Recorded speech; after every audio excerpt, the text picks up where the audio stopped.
After all that removal and rebuilding and reinstallation, it was all unnecessary. I've removed the solenoid and found that, let's see if I can do this for you. If I, look at that.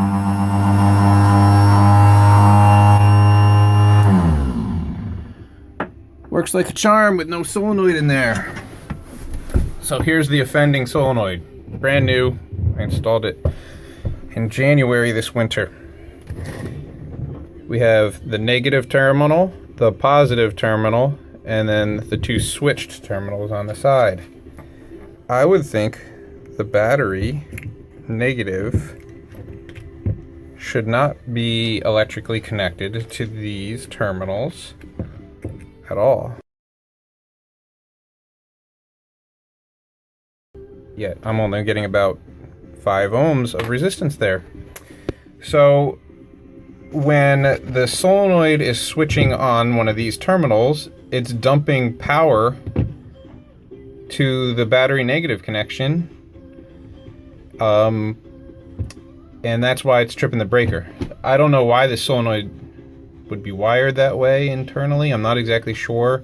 I didn't have this attached to the battery with a heavy battery cable. This was just the a low voltage, like a 12 gauge or 16 gauge wire, which I assumed I needed that connected because you would be sending power, low voltage power, to close the solenoid. You need to, close that circuit. Anywho, I had this either wired wrong or it is wired wrong. Any suggestions on how to wire this? Like I said, I had battery connected here, my 2 motor leads here for forward and reverse, and the solenoid contacts, and then ground for what I think closes the solenoid coil, low voltage coil, but I can't explain why this post and this post would be connected electrically. Thank you for your help.